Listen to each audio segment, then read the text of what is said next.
हाँ जी बेटा, good afternoon. क्या करना चाहते हैं आज?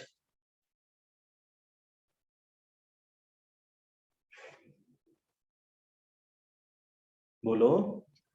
चैप्टर वो 3 रिवाइज कंप्लीट करना। अच्छा, चैप्टर कंप्लीट कर लें। ठीक है। इलेक्ट्रोस्टैटिक्स के जो रह गए थे पार्ट, वही ना? Yes sir. Okay then. तो कहाँ से स्टार्ट करेंगे आज?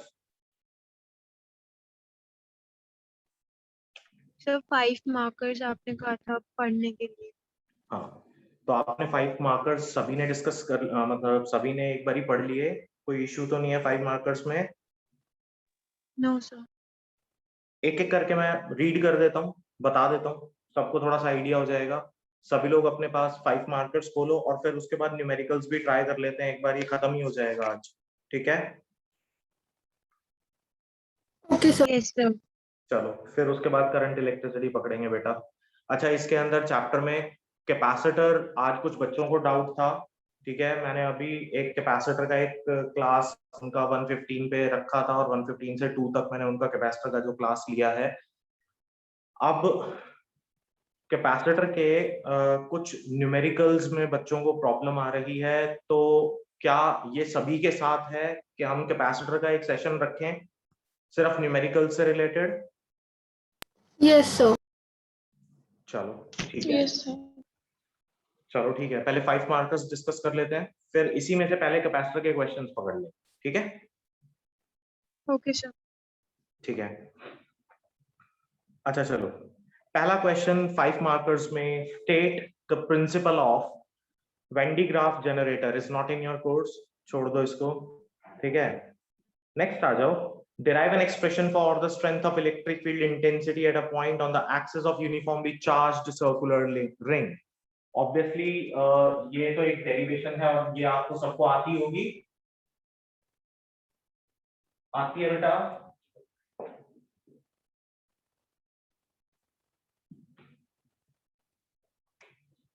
बेटा एक यूनिफॉर्मली चार्ज सर्कुलर रिंग है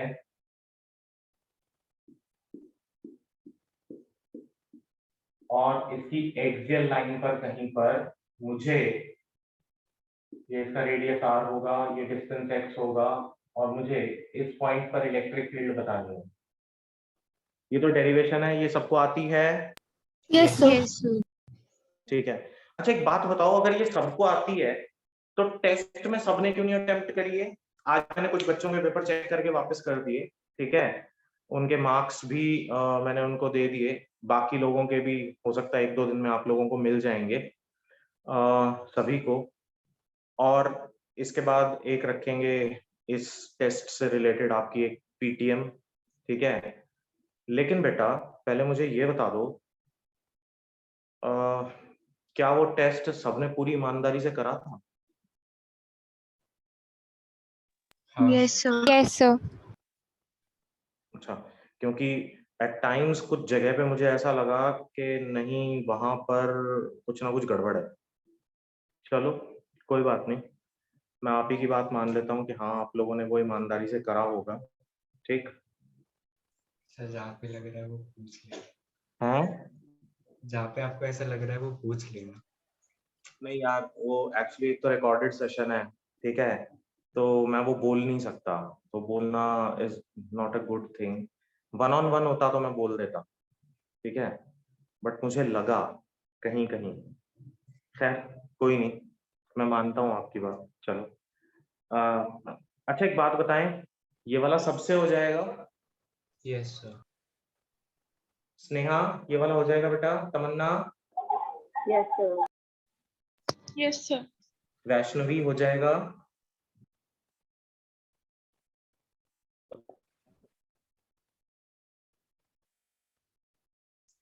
अच्छा, अब आ जाओ नेक्स्ट क्वेश्चन पे।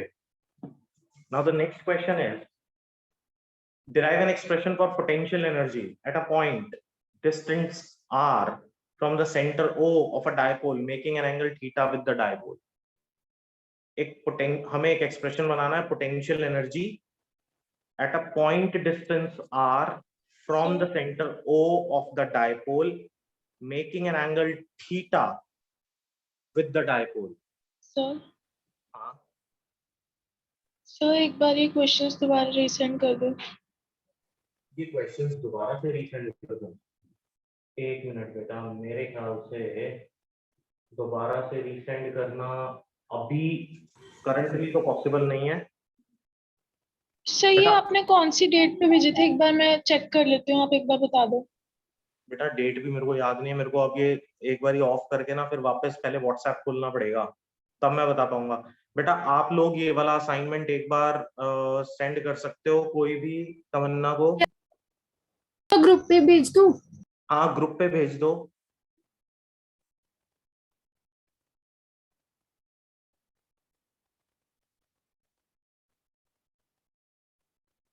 And this is page number 19 of that particular assignment. Okay sir. ठीक है, भेज दिया बेटा?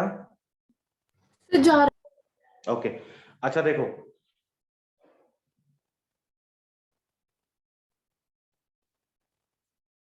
okay, the question is derive an expression for potential at a point distance r. अब देखो एक डायपोल है आपके पास, ये डायपोल का सेंटर, उसने कहा at a point distance r from the centre of the dipole making an angle theta. ये हो गया, this is an angle theta with the dipole, this is distance r, ये आपका r1 हो जाएगा, ये r2 हो जाएगा, ठीक है। तो ये हमने Yes, किया, sir. ये हमने किया था under the heading of potential at N arbitrary position around the dipole, है ना। Yes, sir. एक हमने निकाला था ऑन इक्वेटोरियल लाइन, एक हमने निकाला था ऑन एक्सियल लाइन, और तीसरा हमने निकाला था आर्बिट्ररी पोजीशन पे। अब इसके निकालने के लिए क्या करते हैं, सिंपल सा केस था, अगर ये A है, ये B, ये आपका point P, this is O, तो potential at P due to A will be K³ by minus of K³ by R2, और potential at P due to B will be plus of K³ by R1। यहां से एक perpendicular drop करेंगे symmetry create करने के लिए, if this is theta then this is also theta, ये L, तो आपके पास R2 is equal to R minus L cos theta आ जाएगा। Similarly R1 is equal to sorry R plus L cos theta, और यहां आ जाएगा R minus L cos theta, ठीक है। तो नेट पोटेंशियल आप निकाल लेंगे VPA plus VPB, so this will be K³ constant बाहर आ गया, 1 अपॉन A के लिए माइनस साइन के साथ R plus L cos theta plus of 1 upon R minus L cos theta, ठीक है बेटा। तो इसको Yes, चेक sir. कर देंगे, Yes. ये हो जाएगा R minus L cos theta, this will be minus, ये हो जाएगा R plus L cos theta. अब आप फाइनल रिजल्ट निकाल लेंगे। किसी को कोई डाउट तो नहीं है इसके अंदर, इस टॉपिक में? No, sir. पक्की बात? Melissa, no sir. Anwesha, Anvesha,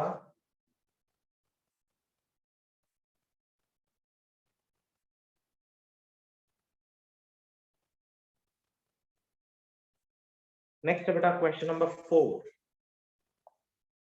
Suppose that 3 points are set at equal distances. Suppose that 3 points are set at equal distances are equal to 90 centimeters from the center of the dipole.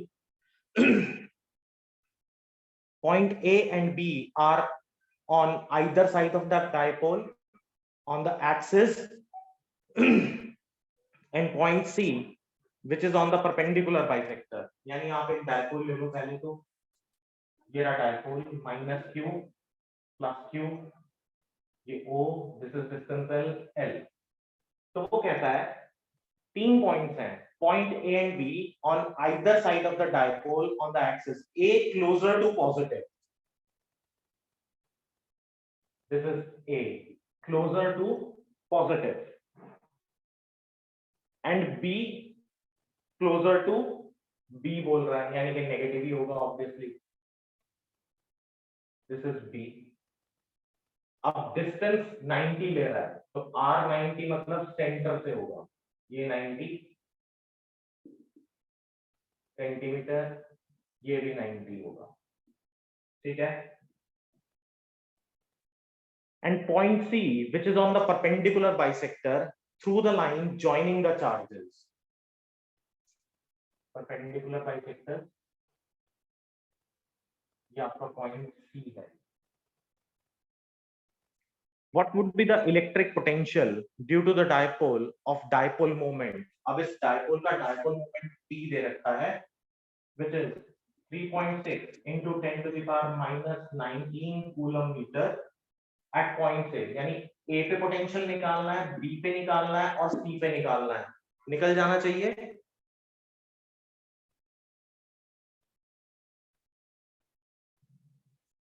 बेटा निकाल लोगे potential? एक का निकाल के बता दो.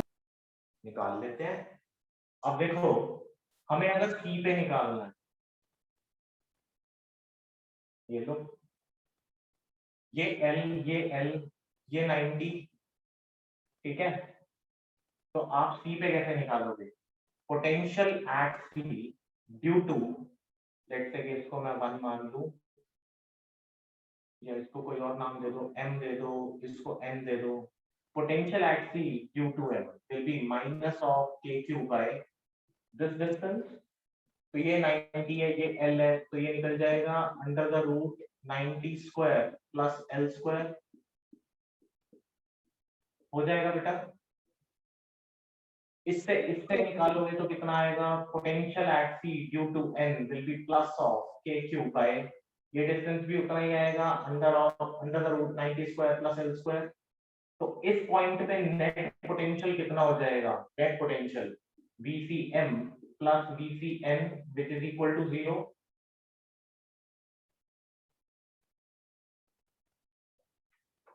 एक वैल्यू आपकी नेगेटिव है बेटा, एक वैल्यू आपकी पॉजिटिव है, तो नेट पोटेंशियल 0 हो जाएगा. Yes sir.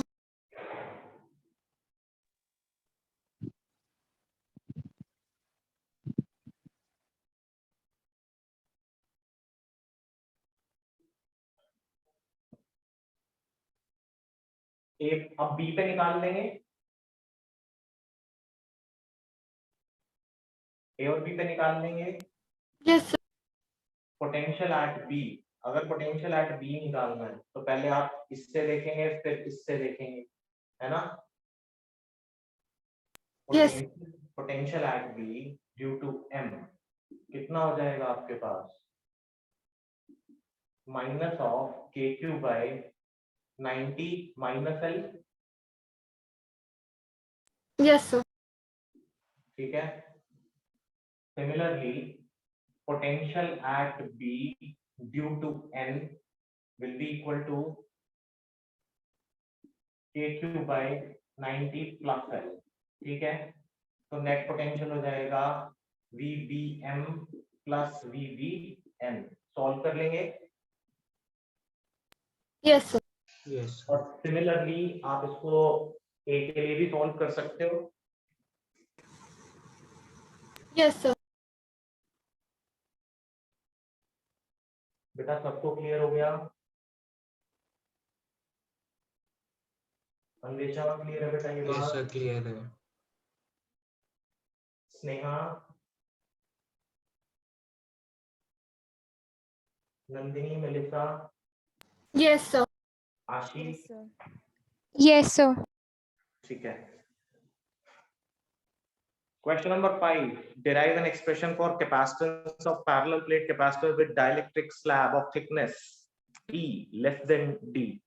I hope ये हो जाना चाहिए. तो डायरेक्ट डेरिवेशन है. यस सर अभी करी थी. आपके पास एक कैपेसिटर के बीच में आपने एक डाइलेक्ट्रिक स्लैब इंसर्ट करनी है. ठीक है.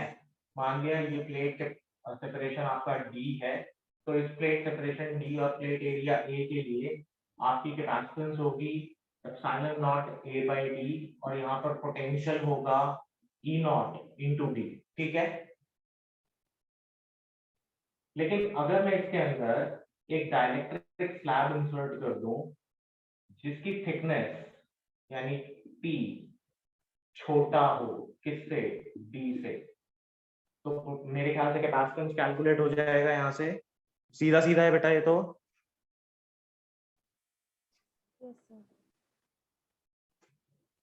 देखो करके बता देता हूँ, चलो नेट पोटेंशियल निकालेंगे पहले।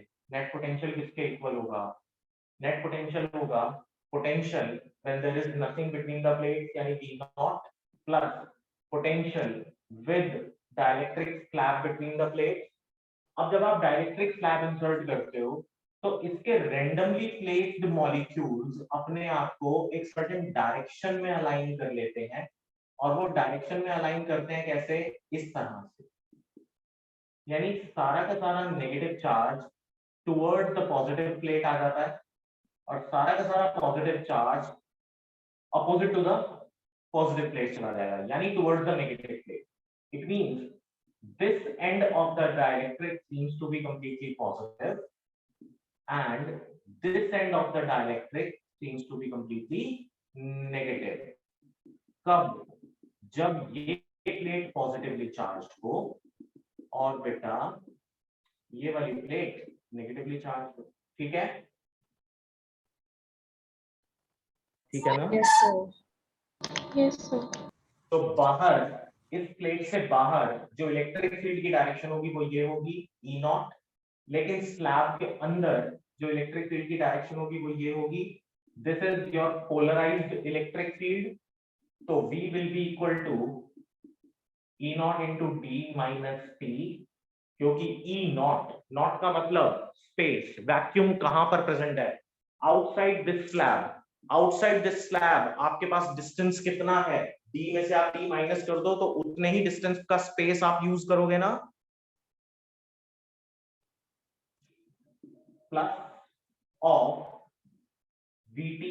VT को आप क्या लिख सकते हो, इसकी इलेक्ट्रिक फील्ड कितनी होगी, E will be equal to E naught minus EP, यानी मैक्सिमम इलेक्ट्रिक फील्ड तो बाहर थी, ये पोलराइज अपोजिट डायरेक्शन में जाएगी, तो this will be E naught minus EP, ठीक है, इंटू T, ठीक है बेटा। Yes, sir. Yes sir.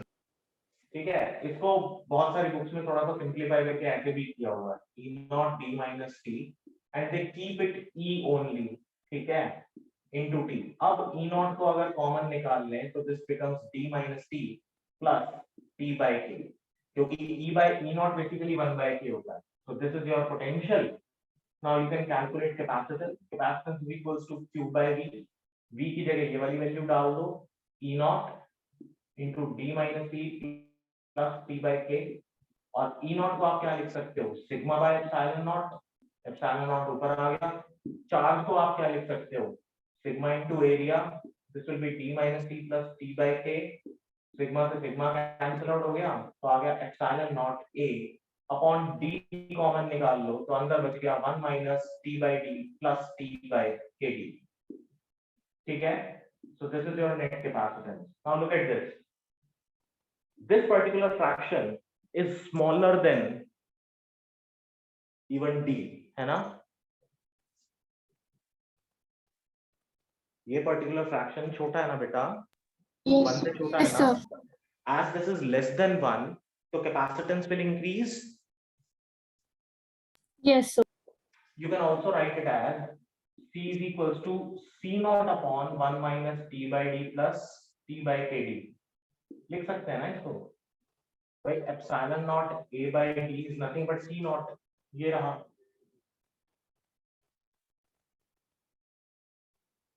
C naught का मतलब क्या होता है, when there was nothing in between the plates. Yes, sir. So this is C equal to C naught upon 1 minus T by D plus T by KD. Derivation तो हो गई।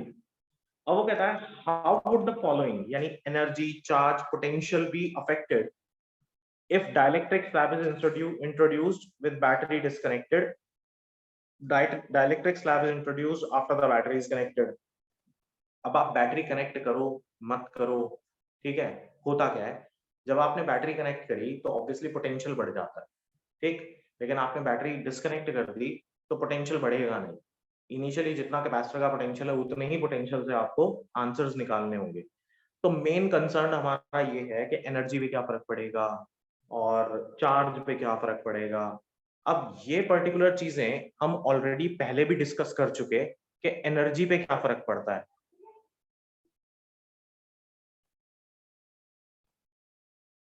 Energy पे क्या फर्क पड़ता है ये हमने ऑलरेडी एक डिस्कस किया था ना, क्वेश्चन याद है? नहीं याद है, कोई बात नहीं, देखो जरा। P is equals to epsilon naught A by B, ये जनरल फॉर्मूला है। दूसरा P is equals to Q by V, वो ये कहता है कि how would the following energy कैसे चेंज होगा। एनर्जी का फॉर्मूला क्या होता है बेटा, हाफ CV स्क्वायर। अब यहाँ हम देख रहे हैं कि डाइलेक्ट्रिक इंसर्ट करने से कैपेसिटेंस के साथ क्या हुआ, कैपेसिटेंस बढ़ गया।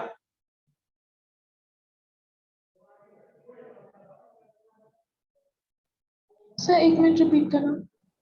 बेटा डाइलेक्ट्रिक इंसर्ट करने से कैपेसिटेंस इंक्रीज हो रहा था। Yes sir.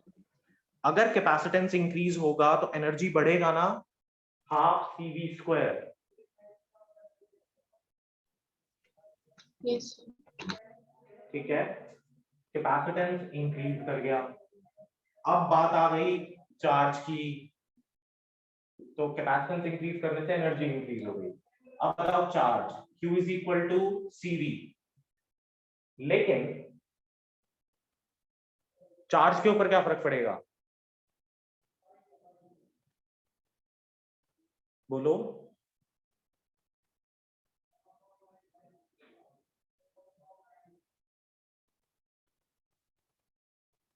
बोलो बेटा, चार्ज के ऊपर क्या फर्क पड़ेगा।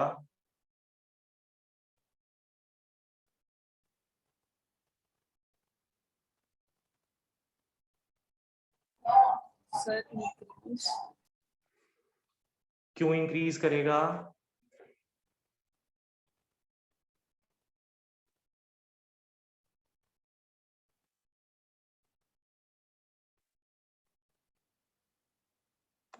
चार्ज कांस्टेंट रहेगा बेटा।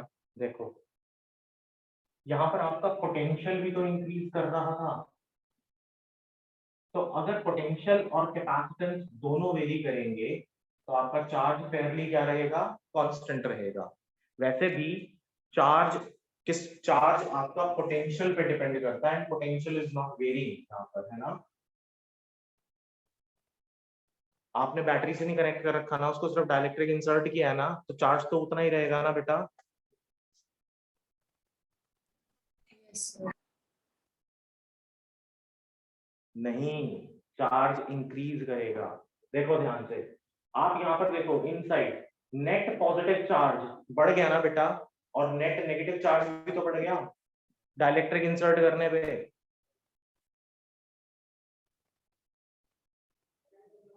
बेटा ब्लाइंडली आंसर मत दिया करो, थोड़ा सोचा करो। आपने एक कैपेसिटर है आपके पास, एक कैपेसिटर में आपने कुछ भी इंसर्ट नहीं किया हुआ, there is nothing in between the plates. यहाँ पर क्या है, वैक्यूम है, तो जितना चार्ज यहाँ है उतना चार्ज यहाँ है, there is some net charge present on the plates. लेकिन as soon as you insert a dielectric, तो नेगेटिव चार्ज भी बढ़ गया और पॉजिटिव चार्ज भी तो बढ़ गया, तो चार्ज इंक्रीज कर गया। ठीक है,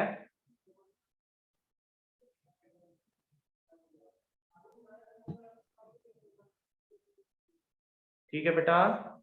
यस सर। एक और चीज देखो, कैपेसिटेंस भी बढ़ रही थी और पोटेंशियल भी बढ़ रहा है ना, पोटेंशियल भी बढ़ रहा है और कैपेसिटेंस भी बढ़ रही है, तो चार्ज के साथ क्या होगा, बढ़ेगा ना। Yes sir. How the potential be affected if the dielectric slab is introduced with battery disconnected? अब बैटरी डिस्कनेक्टेड है, वो ये कहना चाह रहा है कि charge is not there in between the plates, ठीक है, यानी एक कैपेसिटर है जो कि डिस्चार्ज्ड है आपके पास,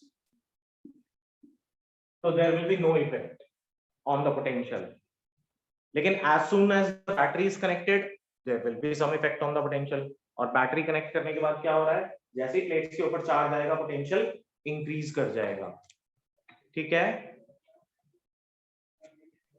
Yes, sir. Yes, sir. फिर से समझो बेटा, आपके पास एक कैपेसिटर है and it is not connected with the battery, not connected with the battery means कोई बैटरी नहीं है, तो जब पोटेंशियल ही नहीं है so there will be no charge ना, Q is directly proportional to V होता है, जब आपने पोटेंशियल डिफरेंस ही अप्लाई नहीं करा तो देयर इज नो चार्ज। तो अब इस केस में आप यहाँ पर डाइलेक्ट्रिक इंसर्ट कर भी दो तो there will be no effect on the capacitance, but as soon as you connect it with the battery and then insert the dielectric तो क्या होगा, पोटेंशियल राइज करेगा, क्योंकि इस केस में पोटेंशियल किसके बराबर हो जाएगा, E0 into D plus E into D minus T, ये तो रहा, अभी तो निकाला था, ये वाला कॉन्सेप्ट क्लियर है बेटा सबको? Yes, sir. Yes, sir. Next, question number 6. Derive an expression for torque experienced by dipole placed in the uniform electric field. I hope कि ये सबको आता होगा। Yes, sir. आपको डायपोल के ऊपर एक्सटर्नल फील्ड में प्लेस करने के बाद टॉर्क कैलकुलेट करना है, मुझे लगता है कि ये सभी को आता होगा। देखो ध्यान से, ये एक्सटर्नल फील्ड, इसमें आपने डायपोल प्लेस करा, ये -q, ये +q, इसका टॉर्क कैलकुलेट करना है PE sin थीटा, ये तो सबको आता ही है, मुझे लगता है इसको कराने की जरूरत नहीं है। बोलो Yes, बेटा, sir. फिर भी किसी को लगता है कि कराना है तो यस सर, sir. कराना है, नो से आता है। ठीक है। नेक्स्ट आ जाओ क्वेश्चन नंबर 7 पे।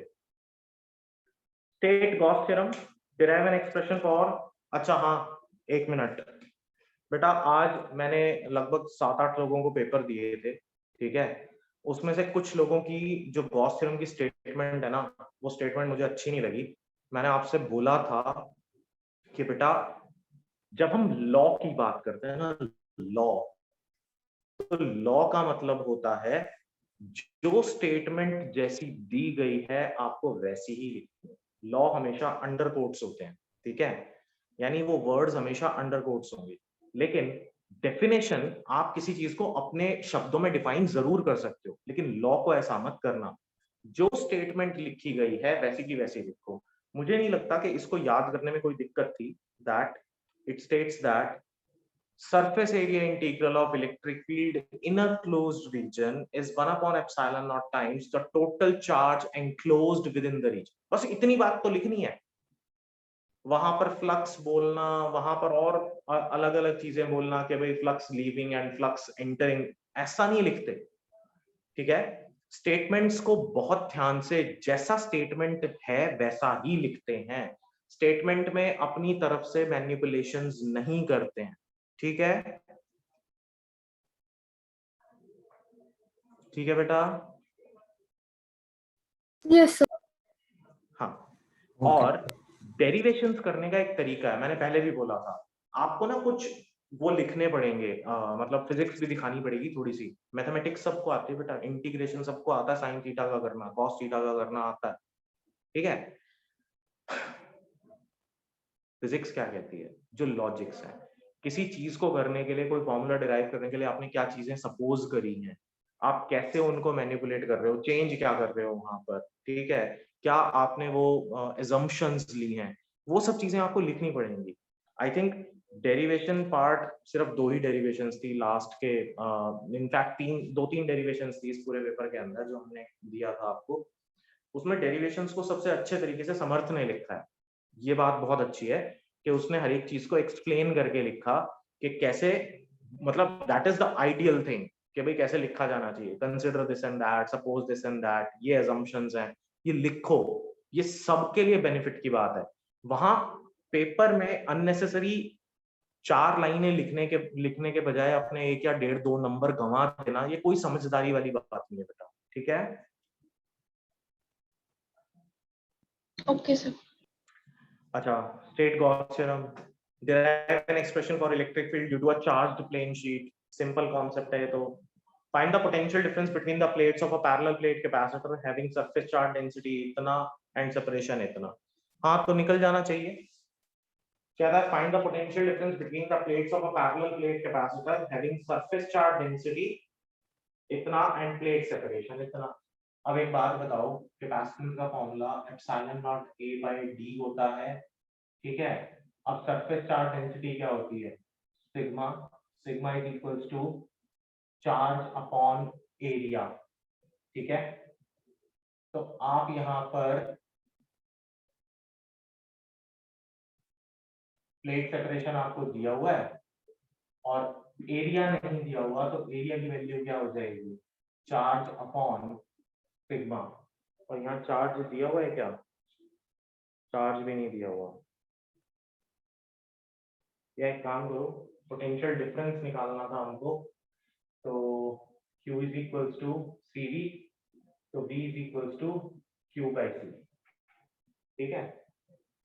तो पोटेंशियल डिफरेंस यहाँ से निकल जाएगा V is equal to Q by C से, और आप Q की वैल्यू निकाल सकते हैं,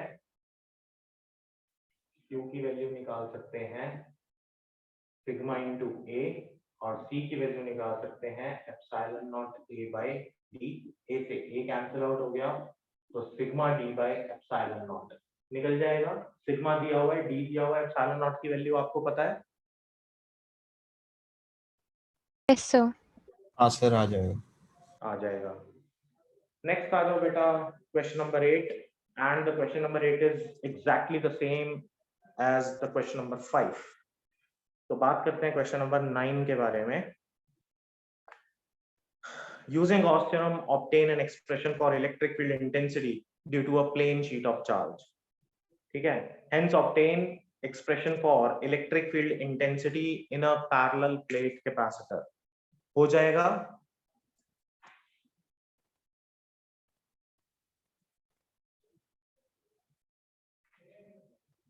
अच्छा देखो, पहला पार्ट तो हो जाना चाहिए, using Gauss theorem obtain expression for electric field intensity due to a plane sheet of charge.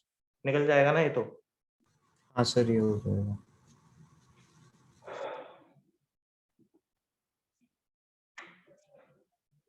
एक प्लेन शीट ऑफ चार्ज है, गॉस थ्योरम से हमें क्या निकालनी है, इसकी इलेक्ट्रिक फील्ड कैलकुलेट करनी है, ठीक है। Hence obtain expression for electric field intensity in a parallel plate capacitor। अब एक पैरेलल प्लेट कैपेसिटर में इलेक्ट्रिक फील्ड की वैल्यू निकालेंगे, हो जाएगा, सिंपल है। ये पॉजिटिव होता है चार्ज, यहाँ पर ये नेगेटिव होता है, तो in this region electric field, इसकी इलेक्ट्रिक फील्ड इस तरफ जाएगी E1, इसकी इलेक्ट्रिक फील्ड इस तरफ जाएगी E2, दोनों के ऊपर सिग्मा सेम होगा। ये पॉजिटिव सिग्मा होगा तो ऑब्वियसली ये नेगेटिव सिग्मा होगा, और ये हमें पता होता है क्या होता है, सिग्मा बाय एप्सिलॉन नॉट होता है ना। ये डेरिवेशन आती है ना बेटा, नहीं आती है तो आप फिगर से सोच सकते हो। सर आती है। हाँ बेटा, सबके जवाब नहीं आते ना, तो मुझे लगता है कि नहीं आती है। बेटा ये वाला केस हमने किया था, जहां पर हमने कहा था ये प्लेट पॉजिटिवली चार्ज है और ये वाली प्लेट नेगेटिवली चार्ज है। कुछ याद आया सबको? Yes sir. तो सेंटर वाले रीजन में यही वाला कॉन्सेप्ट तो बन रहा है ना बेटा।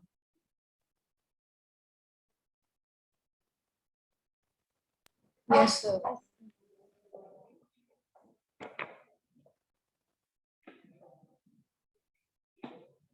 एक सरफेस ये है, एक सरफेस ये है, ये वाला सरफेस पॉजिटिव, ये वाला सरफेस नेगेटिव, तो बीच में यही वाला कॉन्सेप्ट तो बनेगा ना। Yes, sir. ठीक है बेटा।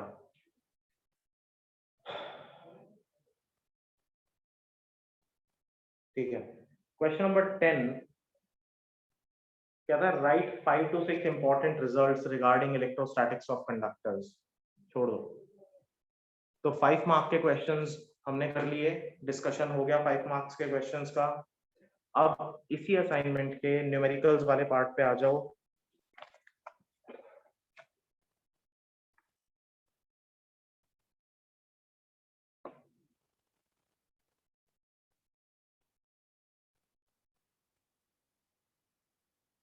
करें शुरू? Yes, sir. ठीक है। सबसे पहले कैपेसिटर वाले क्वेश्चन कर लेते हैं।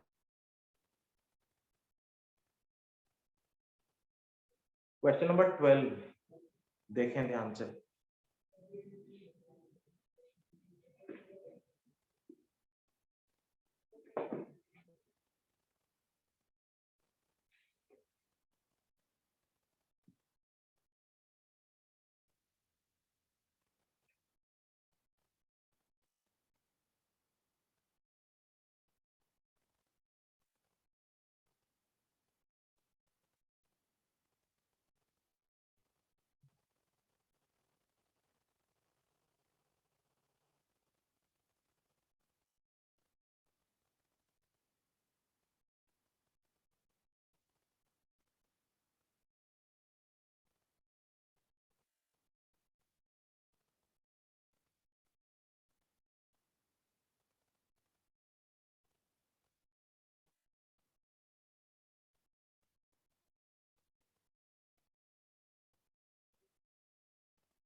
ठीक है।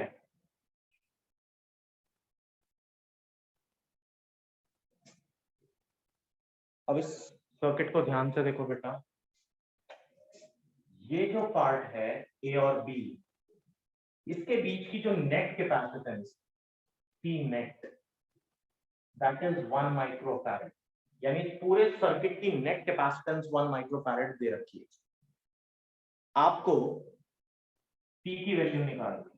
आपको ये बताना है for what value of C this net capacitance is 1 microfarad. हो जाएगा? Yes, sir. हाँ सर हो जाएगा।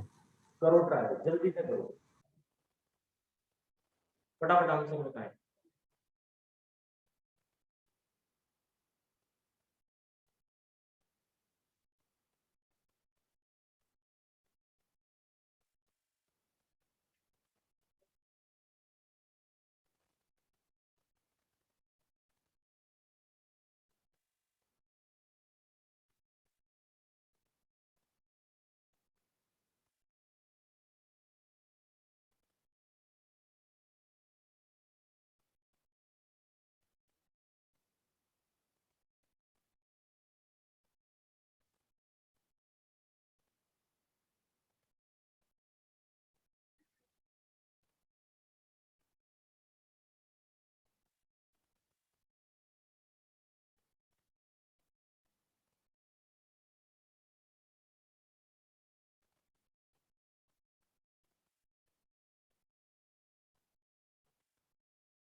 बोलो बेटा, हो गया?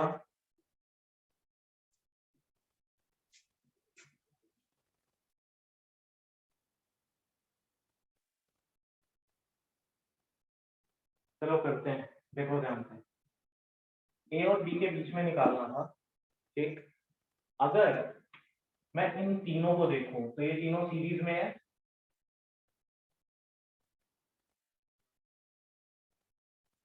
Yes, sir. अब बेटा ये तीनों सीरीज में है, तो 1/3 + 1/3 + 1/3, so net capacitance is 3, oh sorry 1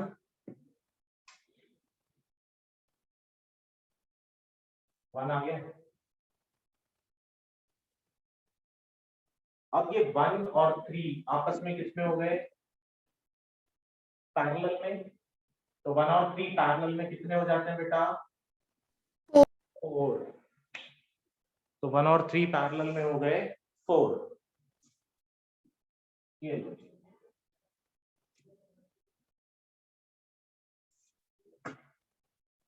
अब इधर आ जाओ, 4 और 2 का पैरेलल कितना हो गया? 6। Yes, sir. तो ये हो गया बेटा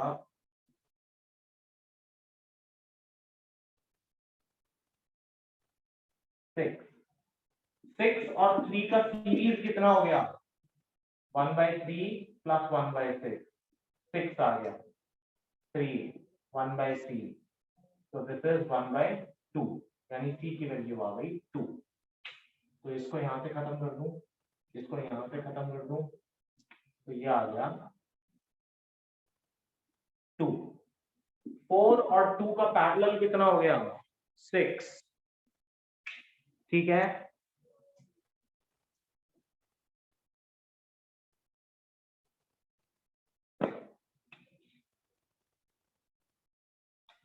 अब ये तीनों किसमें है? सीरीज में। तो 1/3 plus 1/6 plus 1/3 is equal to 1/1, क्योंकि नेट कितना दे रखा है? 1/1 दे रखा है, तो निकल जाना चाहिए। तो 1/3 प्लस नीचे आ गया 6, ऊपर आ गया 3 प्लस 1, सॉरी, इक्वल टू 1/1, तो दिस इज 1/2। तो 1/c is equal to 1 minus 1/2, यानी कि 1/2। तो c is equal to 2 microfarad. आ गया आंसर?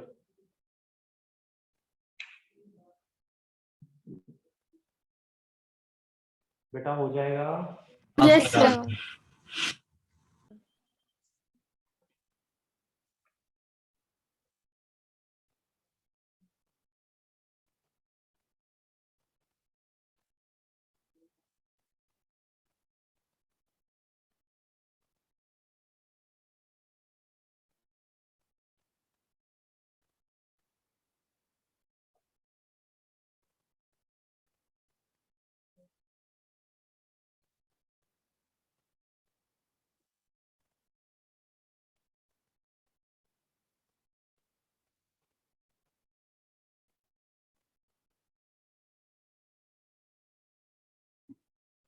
हो गया ना?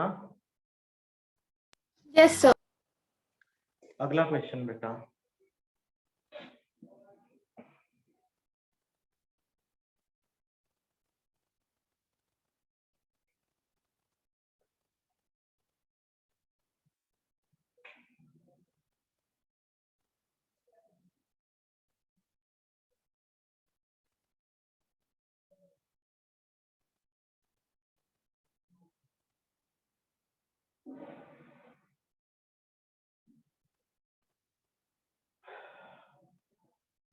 in the following figure calculate the potential difference across capacitor C2। C2 के अक्रॉस आपने पोटेंशियल डिफरेंस कैलकुलेट करना है, जबकि given potential at A is 90 volt, C1 is 20 microfarad, C2 is 30 microfarad, C3 is 15 microfarad। Try करो।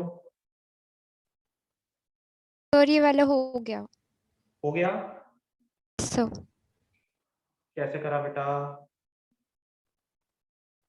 पहले capacitance निकाली series में और फिर Q is equals to CV में वैल्यू पुट कर दी और बिल्कुल फिर ठीक उसके है, बाद V की वैल्यू निकाल ली।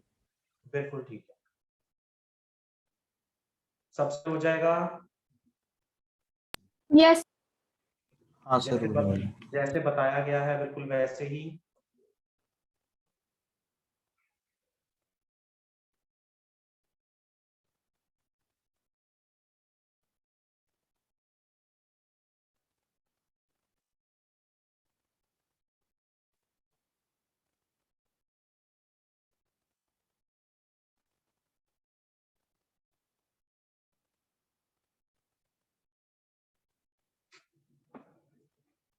ठीक है,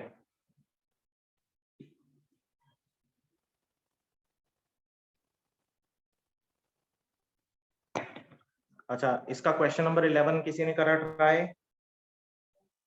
या 11 से पहले 16 करते हैं बेटा, 16 करो, 16 क्वेश्चन अच्छा है। A 10 microfarad capacitor can withstand a maximum voltage of 100 volt across it. एक 10 microfarad का capacitor, it can withstand a maximum voltage of 100 volt.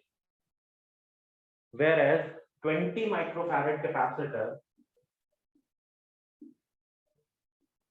can withstand a maximum voltage of 25 volts across it. What is the maximum voltage that can be put across their series combination? इनके series combination में maximum voltage हम लोग क्या apply कर सकते हैं?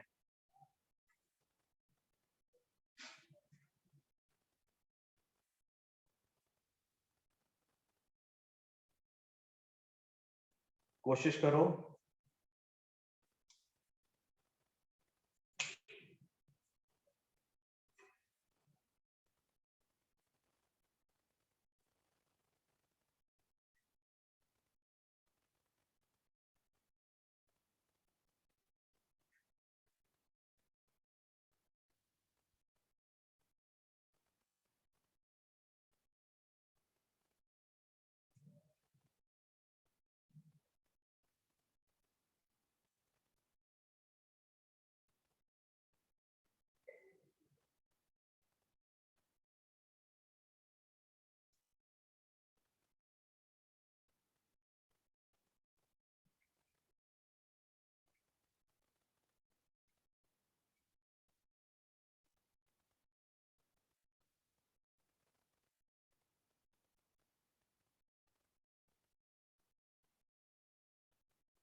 हुआ बेटा?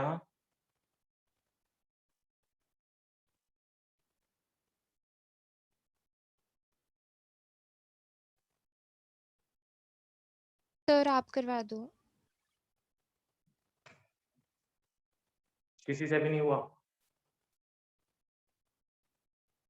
सर हाँ बोलो। सर हम इस के दोनों केसेस में क्यों निकालेंगे? देखो उसने ये कहा कि एक 10 माइक्रोफैराड का कैपेसिटर है, ठीक है, it can withstand a maximum voltage of 100 volt, और 20 माइक्रोफैराड का जो कैपेसिटर है, it can also withstand a maximum voltage of 25 volts. What is the maximum voltage that can be put across their series combination? अब आपको C दे रखा है और V दे रखा है, तो आपको ये भी पता होगा कि चार्ज मैक्सिमम कितना होगा दोनों के ऊपर, होगा ना?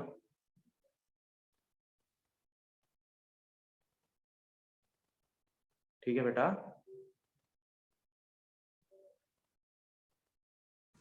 हाँ सर। और सीरीज में चार्ज क्या हो जाना चाहिए? कांस्टेंट हो जाना चाहिए। Yes sir. हाँ, तो करो ट्राई, ये वाला कॉन्सेप्ट लगाओ और करो ट्राई, बिल्कुल होएगा क्वेश्चन।